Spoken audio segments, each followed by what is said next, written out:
ഒരു ഹദീസ് കാണാം. റസൂലുള്ളാഹി തങ്ങൾ പറയുന്നു, മോനെ,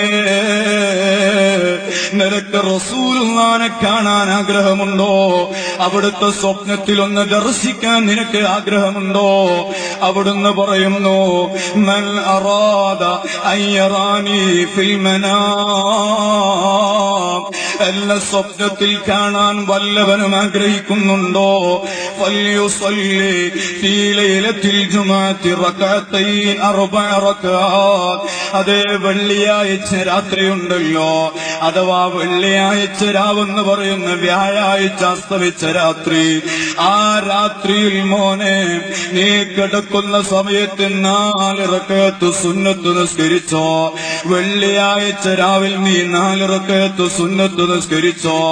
അതേ നിസ്കാരത്തിൽ ഫാത്തിഹ ഓതിയതിന് ശേഷം എല്ലാ റകഅത്തിലും നീ 3 സൂറത്തുകൾ ഓതണോ. ഏതാണ് ആ സൂറത്ത് എന്നറിയുമോ? അലം നശ്റഹ് സൂറത്ത് ഓതണോ, ഇദാ സുൽസില സൂറത്ത് ഓതണോ, അതുപോലെ വദ്ദുഹാ വല്ലൈലി സൂറത്ത് ഓതണോ.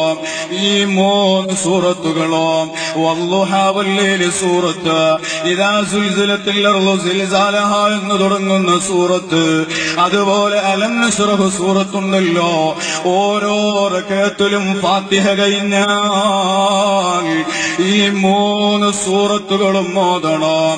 ഇങ്ങനെ 4 റകഅത്ത് നിസ്കരിച്ചു കഴിഞ്ഞാൽ സുബ്ഹാനല്ലാഹ് സലാം വീട്ടിക്കഴിഞ്ഞാൽ 70 പ്രാവശ്യം ആത്മാർത്ഥമായി നീ സ്വലാത്ത് ചൊല്ലണം. 70 സ്വലാത്ത് കഴിഞ്ഞാലോ 70 പ്രാവശ്യം ഇസ്തിഗ്ഫാർ നടത്തണം. അസ്തഗ്ഫിറുല്ലാഹൽ അദീം എന്ന ആ വലിയ ദിക്റാകുന്ന ഇസ്തിഗ്ഫാർ, ആ ഇസ്തിഗ്ഫാർ അതേ പിടക്കുന്ന ഹൃദയത്തോടുകൂടെ നീ ചൊല്ലേണ്ടതാണ്.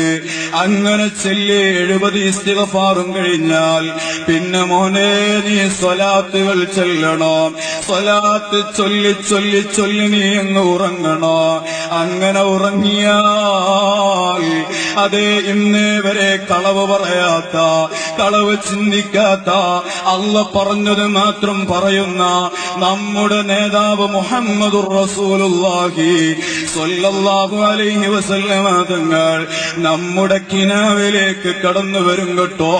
നമ്മുടെ സ്വപ്നത്തിലേക്ക് ഹബീബ് കടന്നു വരും കേട്ടോ. പണ്ഡിതന്മാര് പറയുന്നു, മോനെ നിന്റെ മനസ്സിന്റെ ഉള്ളിൽ സംശയത്തിന്റെ കണികയുണ്ടോ? ഞാൻ കാണുമോ കാണില്ലയോ എന്ന സംശയമുണ്ടോ? ഇലാ യൗമിൽ ഖിയാമ, ഖിയാമത്ത് നാൾ വരെ നീ തപസ്സിരുന്നാലും ലോകത്തിന്റെ നേതാവിനെ കാണാൻ നിനക്ക് കഴിയൂല.